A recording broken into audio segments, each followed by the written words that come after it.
네, 지난 몇 차례에 걸쳐서 저는 여러분들에게 야고보서의 말씀을 나누고 있습니다. 여러분 야고보서 말씀 기억나시나요? 지난주 말씀이 어떤 말씀이었는지 기억나시나요? 지난주가 아니라 지난번 말씀 핑계할 수 없는 일이라는 제목으로 사람이 시험을 받을 때에 하나님께 시험을 받는다 하지 말라. 누구든지 자기 욕심에 이끌려 미혹받는 것이라고 말씀드렸습니다.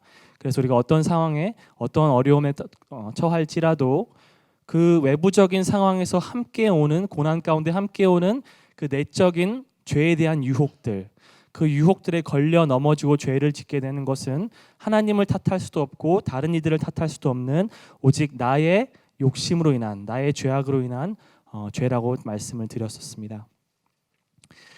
야고보는 18절까지 1장 1절부터 쭉 이어져 왔던 고난과 시련, 시험에 대한 자신의 권면을 마치고 21절부터는요 말씀을 듣고 행하는 것에 대한 권면으로 이제 넘어갑니다. 오늘 읽게 되는 이 두 절의 본문은 그 두 단락 사이에 위치한 아주 작은 단락입니다. 이 단락에서는 시험에 대한 권면과 그리고 순종에 대한 권면, 이 두 권면 사이에 위치해서 일종의 전환점 역할을 하는 그런 작은 소단락이라고 볼 수 있을 것 같습니다. 이 본문에서 야고보는 21절에서 야고보 1장 21절에서 말씀을 온유함으로 받으라 라고 권면하기 앞서서 온유함에 대해서 우리가 왜 화를 내지 말고 왜 성을 내지 말고 우리가 왜 온유함을 보여야 하는지에 대해서 좀 더 일반적으로 전반적으로 짧게 다루고 있습니다. 그럼 오늘 본문 말씀은 상당히 쉽습니다. 그래서 사실 제가 이것에 대해서 여러분들에게 어떤 설교를 할 필요가 있을까 싶을 정도로 너무나도 짧고 분명하고 의견의 여지는 없습니다. 여러분 뭐 하라고 말씀하고 있죠? 듣기는 뭐 하라고요? 속히 하고 말하기는 어떻게 해요? 더디하라고, 그리고 성내기도 더디하라고 야고보는 말하고 있습니다. 여러분 보신 바로 그대로 야고보는 말하고 있습니다. 야고보가 이렇게 말을 하고 있는 이유는요, 야고보가 그 자신의 독자들 사이에서 있었던 불화와 갈등에 대해서 잘 알고 있었기 때문입니다. 야고보서를 수신한 그 수신자들, 그 독자들 사이에는 여러 가지 불화와 갈등과 또 원망과 서로를 비방하는 일들이 있었던 것으로 보입니다. 그래서 우리가 야고보서를 1장부터 5장까지 쭉 한번 읽어보면요, 혀를 조심해야 할 것, 서로 비방하지 말 것, 서로 원망하지 말 것, 성내지 말 것, 이러한 가르침들을 야고보가 야고보서 전체에 걸쳐서 여러 차례 반복하고 있음을 우리는 쉽게 볼 수가 있습니다. 여러분 야고보가 성내기를 더디하라고 하면서 그 이유를 20절에서 밝히고 있죠. 그 이유가 뭐죠? 사람이 성내는 것이 무엇을 이루지 못하기 때문인가요? 하나님의 의를 이루지 못하기 때문입니다. 하나님의 의를 이루지 못한다는 것이 무슨 말일까요? 하나님의 의를 이루지 못한다는 말은 다른 말이 아니라 사람이 성내는 것이 하나님이 보시기에 올바른 일이 아니라는 뜻입니다. 그래서 사람이 화를 내고 성을 내는 것은 하나님께서 보시기에 하나님이 인간에게 요구하는 일이 아니기 때문에 사람이 성을 내고 화를 내는 것은 하나님께서 원하시는 의를 이룰 수 없다라는 그런 말씀입니다. 여러분 왜 화를 내는 것이 하나님께서 원하시는 것이 아닐까요? 여러분 먼저 주의해서 살펴봐야 할 것이 있는데요. 본문에서 우리가 주의해야 할 것은 일단 야고보가 무엇을 말하고 있지 않느냐 하는 점입니다. 여러분 야고보가 뭐라고 말하고 있지 않냐면요, 야고보는 절대 어떤 일이 있어도 화를 내지 말라라고 말하고 있지 않습니다. 야고보는 지금 뭐라고 말하고 있죠? 성내기를 더디하라라고 말하고 있습니다. 지금 야고보가 말하기를 더디하라라고 말했는데 그것이 말하지 말라는 뜻인가요? 그렇다면 저는 지금 아무 말도 하지 말아야 할 것입니다. 야고보가 말하기를 더디하라라고 말했을 때 마치 말하지 말라라는 뜻이 아닌 것처럼 야고보가 성내기를 더디하라라고 말할 때는 전혀 화를 내지 말라는 뜻은 아닙니다. 그 말은 분명히 화를 내야 할 올바른 그런 상황과 때가 분명히 있다는 것을 암시하고 있겠죠. 하지만 좀 더 일반적으로 봤을 때는 근데 그런 경우는 분명히 어떤 예외적인 상황에 처한 것이 분명해 보이고요. 좀 더 일반적으로 우리가 화를 내지 말아야 할 것에 대해서 야고보는 지금 말하고 있는데 그 이유가 무엇일까요? 사실 어려운 질문은 아닙니다. 하나님께서 원하시는 것이 아니기 때문이라고 말씀을 드렸는데요. 그 이유는 먼저 하나님께서 성내기를 노하기를 더디하시는 분이시기 때문입니다. 여러분 출애굽기 34장 6절에 보면요. 하나님께서 모세 앞을 지나시면서 자신을 이렇게 계시하시는 장면이 나옵니다. 우리 말씀을 한번 같이 읽어보겠습니다. 시작.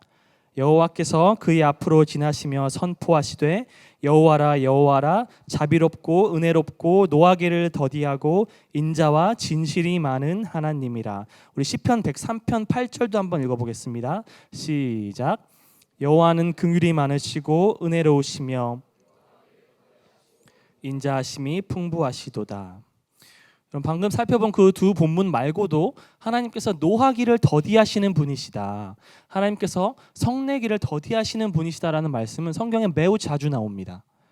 그리고 또 다른 성경 구절에서 에베소서 5장 1절에서 바울은 우리에게 이렇게 권면하고 있습니다. 그러므로 사랑을 받는 자녀같이 너희는 하나님을 본받는 자가 되라. 사랑을 받는 자녀같이 너희는 하나님을 본받는 자가 되라. 우리가 하나님의 자녀로서 하나님을 본받아야 하는데 하나님은 어떤 분이시라고요? 하나님은 노하기를 더디하시는 분입니다. 그것이 하나님의 성품이고 그것이 하나님의 모습입니다. 하나님은 온유하시고 자비로우신 분이십니다. 만약에 하나님이 노하기를 더디하지 않으셨다면, 만약에 우리가 죄를 지을 때마다 그때마다 하나님이 우리에게 화를 내실 만한 정당한 이유가 있을 때마다 우리에게 화를 내셨다면 지금까지 살아있을 사람은 아무도 없었을 것입니다. 매 초마다 하늘에서 벼락이 쳐서 아마 죄 짓는 사람들을 다 불로 태워 죽였을 것입니다. 저와 여러분은 그 누구도 구원받지 못했을 것이고, 만약에 하나님이 정당하게 공의롭게 우리를 대하셨다면 우리 중에 하나님을 볼 수 있는 사람은, 하나님의 자녀가 될 수 있는 사람은 아무도 없었을 것입니다. 하나님은 노하기를 더디하시고 그것이 하나님의 성품이며 우리는 하나님의 자녀로서 그분을 본받아야 하기 때문에 우리는 하나님처럼 노하기를 더디하고 서로에게 성내기를 더디해야 하는 것입니다. 그렇기 때문에 여러분, 하나님이 노하지 않으실 때 우리가 화를 낸다면 그것은 하나님 보시기에 우스운 일이 되는 것입니다. 여러분, 한번 생각을 좀 해봤으면 좋겠습니다. 여러분, 우리는 왜 서로에게 화를 낼까요? 여러분이 지금 친구에게 혹은 가족에게 화를 냈던 때를 한번 생각해 봅시다. 그렇게 멀리 거슬러 올라가지 오늘 아침을 생각해 보면 될 것 같아요. 내가 집에 나오기 전에 엄마한테 짜증냈던 거, 오빠한테, 언니한테, 형한테 짜증냈던 거, 동생한테 짜증냈던 거 한번 생각해 보십시오. 여러분, 왜 화를 내셨나요? 보통 두 가지 정도 이유를 한번 생각해 볼 수 있을 것 같은데요. 첫 번째는 가장 일반적으로 어떤 때죠? 나는 옳고 너는 그르다라는 확신이 내게 있을 때죠. 나는 맞고 너는 틀렸다.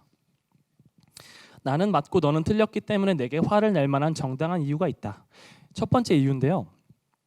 여러분, 우리가 항상 이런 상황일 때마다 모두 화를 내지는 않습니다. 그죠? 항상 내가 맞다고 생각되고 상대방이 틀릴 때마다 항상 화를 내는 것은 아니에요. 만약 그런 거였으면 우리는 모든 수업 시간에, 토론 시간에, 우리는 모든 GBS 시간마다 화를 냈어만 했을 것입니다. 하지만 우리는 단순히 내가 맞고 상대방이 그르다는 이유만으로는 화를 내지 않습니다. 여러분, 우리가 화를 내는, 우리가 서로에게 성을 내는 중요한 두 번째 이유가 있는데요. 그것은 어떤 경우이냐면요. 상대방이 잘못한 것이, 지금 상대방이 틀린데, 내가 맞고 상대방이 틀린데 그 상대방의 실수가 비난받아 마땅하다라고 느낄 때입니다.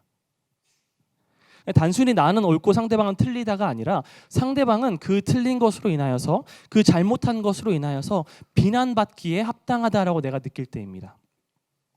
만약에 상대방이 실수를 했는데 내 마음속에 그럴 수 있어, 저렇게 실수할 만해, 그럴 만한 상황이었어라고 내가 납득이 된다면요, 우리는 화를 내지 않습니다. 그렇죠? 만약에 어떤 아르바이트생이 우리가 식당에 들어갔는데 너무 정신없이 혼자 그 넓은 홀을 다 커버하느라 막 정신없이 뛰어가다가 그만 그릇을 깨뜨렸어요, 내 앞에서. 그런 경우에 우리는 그 사람을 불쌍히 여기면 불쌍히 여겼지 그 사람에게 화를 내지는 않습니다. 왜냐하면 그럴 수 있는 상황이었어라고 우리가 납득을 하기 때문이죠. 여러분, 제가 한번 예를 한번 들어보겠습니다. 여러분, 알코올 중독은 심각한 것입니다. 그죠? 알코올 중독이라는 것은 한 가정을 파탄에 빠뜨리기도 하고요.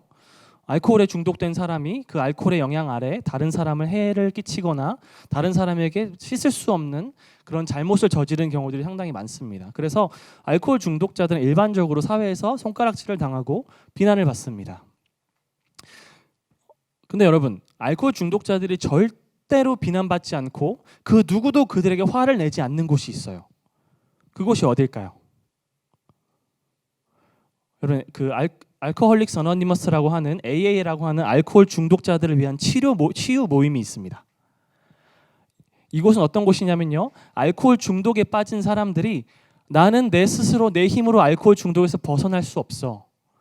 나는 내 힘으로 이 알코올의 유혹으로부터 나는 벗어날 수 없어 라고 스스로 자기의 한계를 깨닫고 포기하고 도움을 청하고 치유를 받기로 마음을 열고 다가온 사람들이 모여 있는 곳이에요.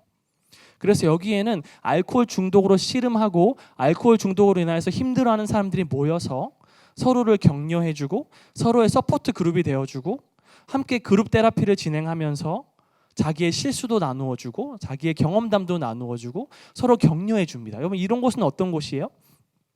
알코올 중독자들이 모인 곳이기 때문에 상대방의 실수에 대해서 어떤 마음이죠? 세상에 어떻게 그럴 수 있어 라는 마음이 아니라요, 그럴 수 있어.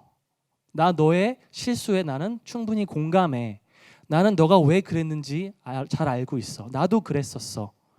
이런 분위기가 있는 곳이기 때문에 이곳에서는 알코올 중독으로 인하여서 그 누구도 서로에게 화를 내지 않습니다. 여러분, 이 사실은요, 제가 지금 여러분의 한 가지 예시를 들었는데 이 예시는 여러분 우리에게 중요한 영적인 진리를 한 가지 알려줍니다. 여러분, 우리는 어떤 경우에 상대방에게 화를 내나요? 우리가 상대방의 연약함에 공감하지 못할 때입니다. 우리가 서로에게 화를 내는 정도는 우리가 상대방의 아픔과 연약함을 공감해 주는 정도와 정확히 반비례합니다.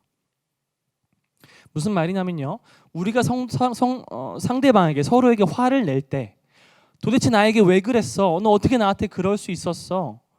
난 도저히 이해가 안 돼. 너 어떻게 나에게 그런 말을 할 수 있니? 너 어떻게 나에게 그렇게 행동할 수 있었어? 라고 말하는 것의 이면에는요, 어떤 의미가 숨겨져 있냐면 나라면 너처럼 하지 않았을 텐데, 나라면 너처럼 그렇게 행동하지 않았을 텐데, 나라면 너보다 훨씬 더 잘 대처했을 텐데, 너 어떻게 그렇게밖에 행동하지 못했니? 라는 의미가 있다는 거예요. 그럴 수 있었어. 나도 그랬었어. 나도 그래 본 적이 있었어. 너의 아픔에 나도 공감해. 맞아.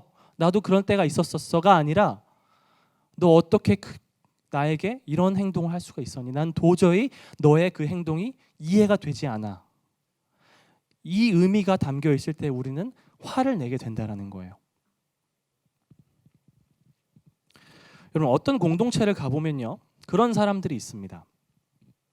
정말 칼같이 다른 사람들을 베는 사람들이 있어요. 이런 사람들은 어떤 사람들이냐면요, 자기의 어떤 의로움에 확신에 가득 차 있습니다. 나는 너희보다 의로워. 나는 깨끗하고 나는 정직해. 나는 의로워. 근데 너희는 너무 죄가 많아. 그래서 이 사람들은 다른 사람들을 정죄하고요, 말로 다른 사람들을 날카롭게 찌릅니다. 근데 이 사람들의 말은 다 옳아요. 다 맞는 말들이에요. 그래서 누구도 반박을 하지 못해요. 그리고 대부분의 이런 경우에 너를 사랑해서 하는 말이야 라고 끝에 이제 추가합니다. 그래서 뭐라고 하지도 못해요. 근데 이런 사람들의 시간이 지나면서 두 부류로 이렇게 나뉩니다. 한 부류는 어떤 사람들이냐면요, 시간이 지나면서 이 사람들이 자기의 연약함을 깨닫게 돼요. 뭐 큰 사건이 생겨서 자기가 전혀 지을 거라고 생각하지 않았던 죄를 지었다든지 뭐 그런 경우가 있던지, 아니면 그냥 하나님께서 눈을 열어 보여주셔서 자신의 죄성과 자신의 연약함을 깨닫게 되면요, 이 사람들은 젊었을 때, 어렸을 때는 다른 사람들을 베는 날카로운 칼 같은 사람들이었다 하더라도 시간이 지나면서 점차 이 사람들은 다른 사람들을 이해하기 시작합니다. 그리고 그 사람들의 아픔에 공감해 주기 시작합니다. 그리고 죄인들의 친구가 되어주기 시작합니다. 다른 사람들이 자기의 고민과 자기의 숨겨진 죄를 가지고 와서 상담을 할 수 있는 아주 유능한 상담자가 되어갑니다. 그리고 이 사람들은 점차 온유하고 성내기를 더디하는 사람들이 되어갑니다. 그런데 반면에 어떤 사람들은 시간이 아무리 지나도 자기의 죄를, 자신의 연약함을 보지 못합니다. 이 사람들이 보지 못하는 이유는 자기가 죄가 없어서가 아니라 자신이 스스로 자신의 연약함은 보기를 거부하기 때문이에요. 그리고 시간이 지나면 지날수록 점차 나이가 더 많아지고 고학년이 되고 사회적인 어떤 지위가 높아지고 그러면서 점점 이 사람들은 선지자적인 의식이 강해지면서 더더욱 날카로운 칼이 되어갑니다. 그리고 누구도 이 사람들 앞에 서는 것을 좋아하지 않게 되고 점차 이 사람은 모든 사람을 정죄하는 그런 칼이 되어갑니다. 여러분, 우리는 어떤 상황에 서로에게 상대방에게 화를 낸다고요? 상대방의 연약함을 이해하지 못할 때, 상대방이 한 잘못이 도대체 이해가 되지 않을 때, 그럴 때 우리는 화를 냅니다. 그럴 때 우리는 성을 냅니다. 하지만 우리가 상대방의 연약함에 대해서, 상대방의 실수에 대해서 공감하게 되고 무엇보다도 내 자신의 연약함에 대해서 충분히 알게 되면요, 그 사람은 쉽게 화를 낼 수가 없습니다. 왜냐하면 내가 먼저 연약한 사람이라는 걸 알고 있고 상대방의 연약함을 너무나도 공감하고 이해해 줄 수 있기 때문이에요.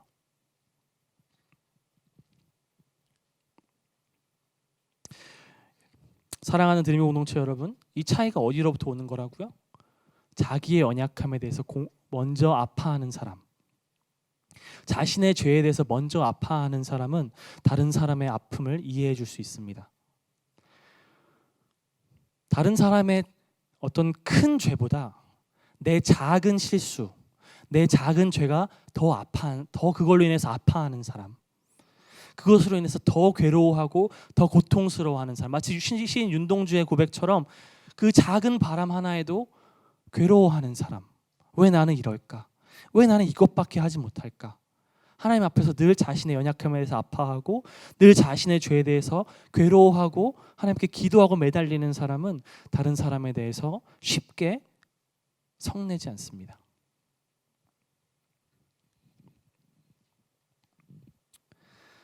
물론 여러분, 제 말을 오해하지 않았으면 좋겠어요. 절대 화를 내지 말라는 뜻이 아닙니다. 여러분, 성경에는요, 분명히 하나님께서도 화를 내시는 경우들이 많이 있습니다. 그리고 심지어 예수님께서도 화를 내신 때가 있었습니다. 그리고 성경에서 보면은 화가 나서 사람을 죽였는데 하나님께 칭찬받는 경우도 있습니다. 여러분, 민수기 25장, 우리 지금 민수기 여러분 말씀 묵상하고 있는데 민수기 25장에는 그런 이야기가 나와요. 이제 발람과 발락에 대해서 여러분 지금 계속 큐티하고 계셨을 거예요. 근데 발람에게 이제 발락, 모압 왕 발락이라는 사람이 발람에게 이스라엘 백성들을 저주해 달라고 하는데 어떻게 하죠? 그래서 축복을 하죠. 이스라엘을 저주하지 않습니다.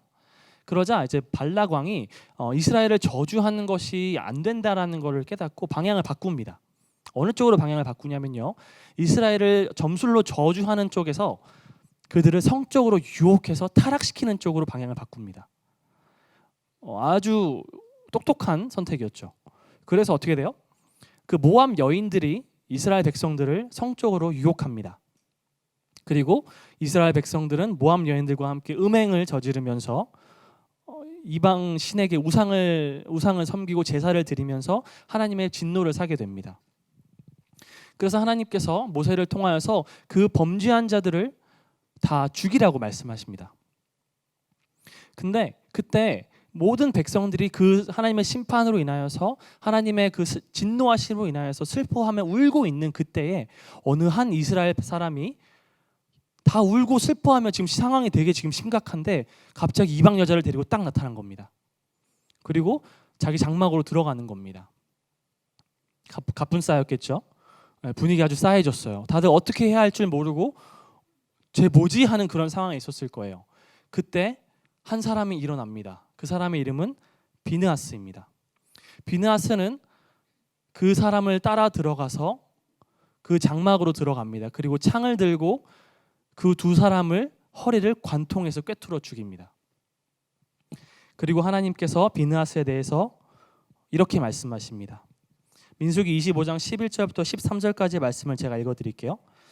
제사장 아론의 손자 엘르아살의 아들 비느하스가 내 질투심으로 질투하여 이스라엘 자손 중에서 내 노를 돌이켜서 내 질투심으로 그들을 소멸하지 않게 하였도다. 그러므로 말하라. 내가 그에게 내 평화의 언약을 주리니 그와 그의 후손에게 영원한 제사장 직분의 언약이라. 그가 그의 하나님을 위하여 질투하여 이스라엘 자손을 속죄하였음이니라. 비느하스가 그 두 사람을 창으로 꿰뚫어 죽인 순간 성경에는 연병이 그치고 하나님의 진노가 그쳤다라고 기록되어 있습니다. 여러분, 비느하스가 사람을 창으로 꿰뚫어 죽였어요. 그죠? 근데 왜 하나님께서 이것을 칭찬하셨을까요? 여러분 이것은 특별한 경우입니다. 여러분 이걸 따라 하시면 절대 안 됩니다. 여러분 길을 가다가 모텔로 남녀가 들어간다고 해서 갑자기 품에서 칼을 꺼내 가지고 쫓아 들어가서 하시면 안 됩니다. 여러분 이거는 구약에 있었던 일이고 하나님께서 이미 심판을 명하시고 선언하셨던 때였습니다. 그리고 이것은 단순히 성적인 어떤 문란한 행위가 아니라 하나님 앞에서 이방신을 섬기는 배교 행위였고 구약 시대에 특수한 경우가 있었기 때문에 우리가 따라할 수 있는 일은 아니지만 우리는 이 사건을 통하여서 거룩한 분노가 무엇인지를 좀 배울 필요가 있습니다. 여러분 지금 우리가 비느하스를 통해서 볼 수 있는 이 거룩한 분노, 하나님이 기뻐하시는 분노, 이것은 어떤 것이죠? 그것은요, 하나님을 위하여서 질투하는 겁니다. 하나님의 이름을 위하여서 분노하는 것입니다.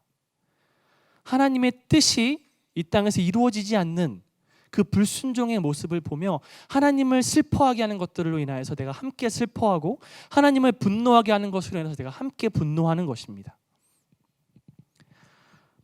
여러분 이것이 거룩한 분노입니다. 여러분 다윗도 여러분 그 골리앗을 싸우는 그 장면을 보시면요, 다윗이 계속해서 하는 말이 있습니다. 그 말이 뭔지 아세요? 저 할례 받지 않은 자가 누구이길래 살아계신 하나님의 이름을 모욕하는가?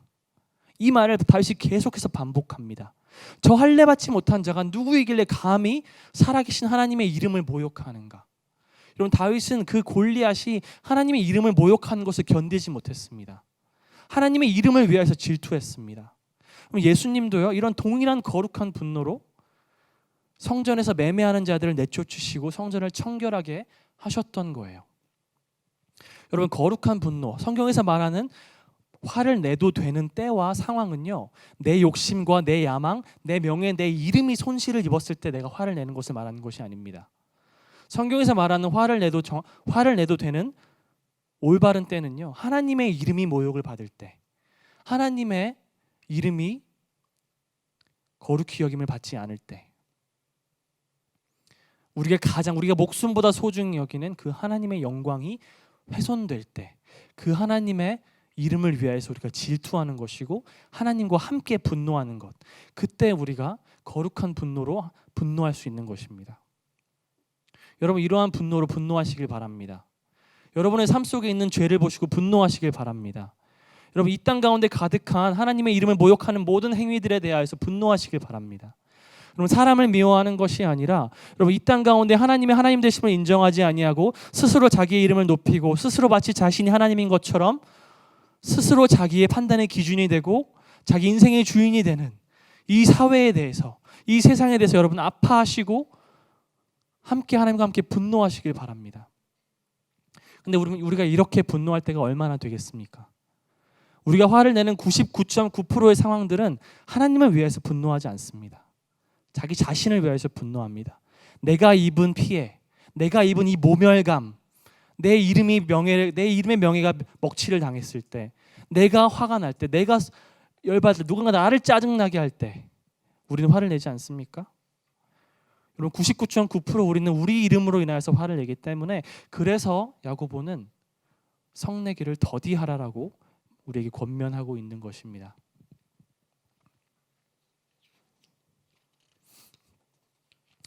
여러분 한 가지 더 살펴보겠습니다. 야고보는 단순히 성내기를 더디하라라고만 말하지 않습니다. 그 앞에 야고보는 듣기는 속히 하고 말하기는 더디하라라는 말씀을 함께 덧붙이고 있습니다. 여러분 왜 야고보는 이 세 권면들, 특히 앞에 두 권면과 함께 성내기를 더디하라는 말을 함께 묶어서 우리에게 주고 있는 것일까요? 그 이유는 우리가 분노 가운데 하는 말들은, 우리가 분노 가운데 성급히 하게 되는 말들은 서로에게 씻을 수 없는 상처를 주기 때문입니다. 여러분들도 누군가가 여러분에게 분노에 차서 던졌던 그 말, 여러분들 잊지 못하는 말들이 아마 있을 겁니다. 여러분들이 한 말들은 아마 기억 못하실 거예요. 왜냐하면 내가 아팠던 게 아니니까. 근데 우리가 맞았던 비수는 우리가 던졌던 비수는 기억하지 못하지만 우리가 맞았던 비수는 너무나도 잘 기억하죠. 여러분, 우리가 분노 가운데 너무 화가 나서 진짜 이 말을 내가 해야 내가 속이 시원할 것 같던 그 한마디, 여러분, 그 한마디를 우리가 하지 않았더라면 어땠을까요? 저도 지금 제 머리를 스치는 그런 말들이 있어요. 저에게 누군가가 했던 그 말들, 제게 가까운 사람이었던 때도 있었고 그렇지 않았던 때도 있었겠죠. 여러분들도 그런 말들이 있을 거예요. 우리가 분노 가운데 우리의 말을 통제하지 않고 그 말을 던졌을 때 그것은 상대방에게도 그리고 저에게도 말하는 그 사람에게도 여러분 큰 아픔이 되었겠죠. 근데 만약에 우리가 그 말을 하지 않았더라면 그 사람과의 관계가 지금처럼 이렇게 엉망으로 떨어져 버리진 않았을 것입니다. 그리고 내가 그때 그 말을 하지 말걸, 그런 후회감도 없었겠죠. 그리고 저와 여러분들은 아마 한 단계 더 성숙한 사람이 될 수 있었을 것입니다. 여러분, 성숙한 사람이라는 것은요, 우리 잠언 말씀 한번 볼 건데, 성숙한 사람은 별다른 게 아닙니다. 성숙한 사람은 어떤 사람이냐면요, 하고 싶은 말을 하는 게 아니라 해야 할 말을 하는 사람이 성숙한 사람입니다. 그럼 잠언 17장 28절은 이렇게 말씀하고 있습니다. 같이 한번 읽어보겠습니다. 시작. 미련한 자라도 잠잠하면 지혜로운 자로 여겨지고 그의 입술을 닫으면 슬기로운 자로 여겨지느니라. 여러분, 어디 가서 여러분 지혜로운 자로 여겨지고 싶으신가요? 제가 자주 쓰는 전략인데요, 입 다물고 있으면 됩니다. 그냥 아는 척하고 가만히 있으세요. 다 이해한 척하고 가만히 있으세요. 그러면 여러분 중간은 갑니다. 지혜로운 자로 여겨져요. 그게 성경에 말하는 지혜로운 자예요. 여러분, 이렇게 할 수 있는 사람이면 지혜로운 사람이에요. 그러면 사랑하는 여러분, 화가 머리 끝까지 날 때, 그래서 너무나도 화가 나서 내가 어떻게 해야 할지 모를 때 제가 해야 할 걸 알려드릴게요. 그냥 가만히 있으십시오. 입에 재갈을 물리십시오. 입에 손을 대시고 가만히 있으세요. 아무 말도 하지 마세요. 그 자리를 피하시거나 아예 아무 말도 하지 마세요. 그게 지혜로운 것이고 그게 성숙한 행동입니다. 여러분, 이거는 마지막으로 제가 제자반을 할 때, 제자반 2권에 덕을 세우는 말이라는 과가 있어요. 그 과를 할 때마다 제가 제자 훈련생들에게 항상 하는 말인데요. 이건 제 경험담입니다. 우리가 상대방에게 화를 내고 상처를 주는 그런 때가 언제냐면요, 아까 방금 말씀드린 것처럼 내가 맞고 상대방은 틀리다라는 확신이 있을 때입니다. 나는 피해자고 상대방이 가해자다 라는 그런 확신이 있을 때 우리는 상대방을 비난하고 화를 내고 상대방에게 손가락질합니다. 그죠? 근데 저는 그런 확신에 너무 가득 차서 내가 피해자고 내가 지금 오른쪽에 서 있고 상대방이 분명히 잘못했고 상대방은 비난받아 마땅하다라는 그 확신에 가득 차서 너무나도 쉽게 피해자가 가해자로 돌변하는 경우들을 많이 봤어요. 그 사람들은 상대방에게 정말 모집니다. 왜? 내가 피해자라는 확신에 있으니까. 근데 여러분, 내가 옳다라는 건 여러분 그 말을 해도 되는지 안 되는지를 확인할 수 있는 첫 번째 테스트를 통과한 것에 불과해요. 내가 옳다라는 건 첫 번째 테스트를 통과한 거예요. 여러분, 제가 3가지 질문을 말씀드릴게요. 내가 이 말을 하는 것이 옳은가 옳지 않은가를 확인할 수 있는 3가지 질문을 말씀드릴게요. 이 말씀으로 제가 마무리를 하려고 하는데요. 첫 번째 질문은 내가 옳은가? 여러분, 틀린 말을 하면 안 되겠죠? 여러분, 틀린 말은 하지 마십시오. 옳은 말을 하십시오. 이거 첫 번째입니다. 두 번째는 내가 이 옳은 말을 지금 하는 것이 맞는가? 지금이 이 말을 하는 적절한 때인가? 아무리 옳은 말이라고 하더라도 지금이 적절한 때가 아니면 지금 할 말이 아닙니다. 상대방이 지금 머리 끝까지 화가 났어요. 여러분 경험해 보셨을 거예요. 여자친구 남자친구가 화가 끝까지 나 있는데 근데 너가 잘못한 거야 라고 한번 해봐요. 아무리 옳은 말이어도 상대방 듣나요? 안 듣나요? 안 듣습니다. 들을 수 있는 준비가 돼 있을 때 말을 해줘야죠. 두 번째 테스트입니다. 세 번째, 내가 옳고 지금 이 말을 하는 것이 맞는데, 지금이 타이밍이 맞는데 내가 이 말을 하는 것이 상대방을 위한 것인가? 내가 사랑 안에서 상대방에게 이 말을 하는 것인가? 아니면 나 자신을 위해서 하는 말인가? 아무리 내가 옳고 지금 이 말을 하는 것이 맞다 하더라도 상대방을 살리고 상대방을 세우고 덕을 세우는 말이 아니라 내 자신을 위한 말이라고 한다면 여러분 그 말은 하지 않는 게 맞습니다.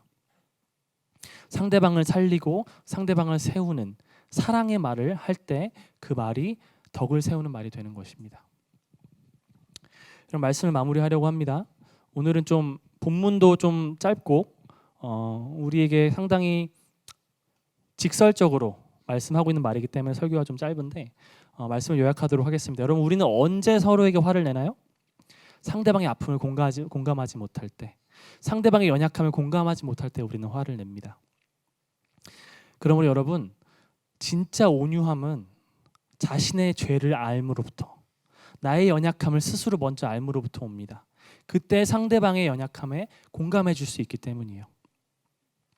그리고 여러분, 야고보가 말하는 것처럼 절대 화를 내는 것이 아니라 우리는 올바른 방식으로 화를 낼 줄 알아야 됩니다. 내 영광과 내 명예, 내 이름을 위해서 화를 내는 것이 아니라 하나님의 이름을 위해서 화를 내는 여러분 되시기를 진심으로 축원드립니다. 그리고 여러분, 말을 하시기 전에 항상 이 세 가지 질문을 기억하시길 바랍니다. 이 말이 옳은가? 이 말을 하는 것이 지금이 맞는가? 그리고 이 말을 하는 것이 정말 상대방을 사랑하는 길인가? 이 세 가지를 여러분 기억하시길 바랍니다. 성경은 이렇게 말합니다. 내 사랑하는 자들아, 너희가 친히 원수를 갚지 말고 하나님의 진노하심에 맡기라. 기록되었으되 원수 갚는 것이 내게 있으니 내가 갚으리라고 주께서 말씀하시니라.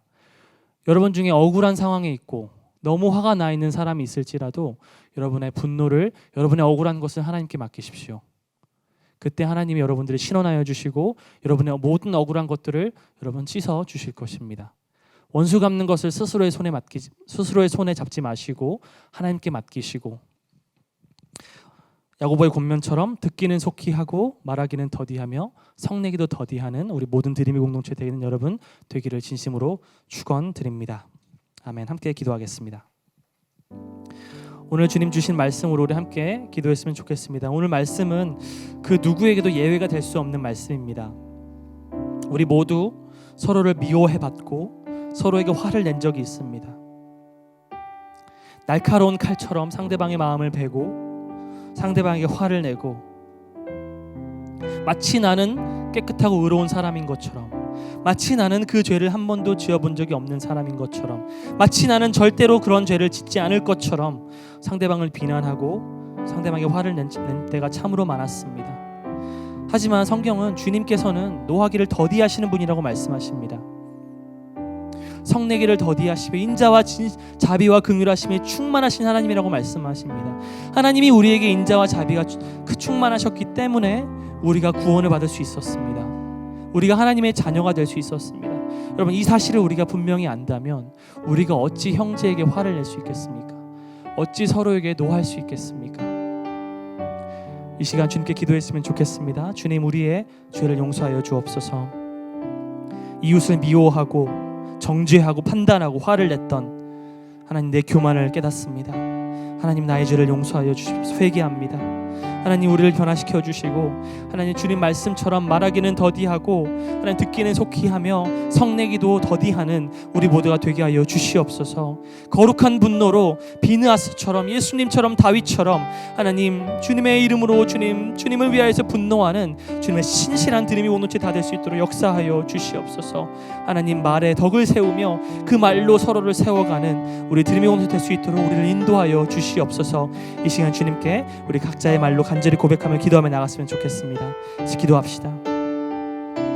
하나님, 감사합니다. 하나님, 우리 연약함을 주님 앞에 고백합니다.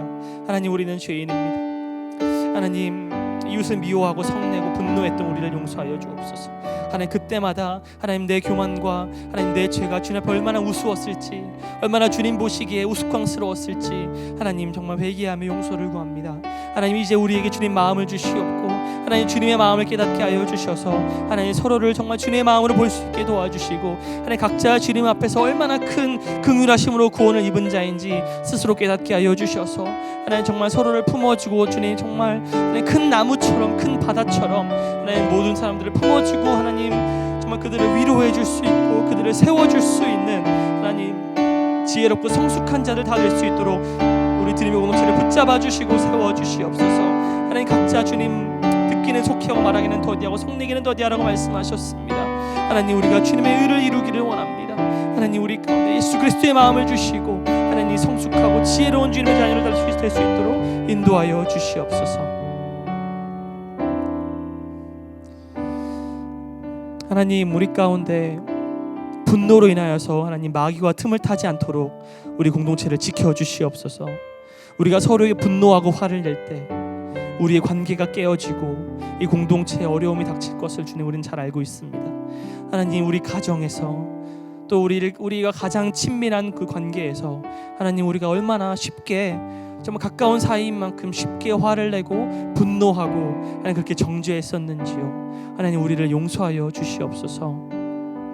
누구든지 말하기는 더디하고 듣기는 속히하고 말하기는 더디하고 성내기는 더디하라고 말씀하셨습니다.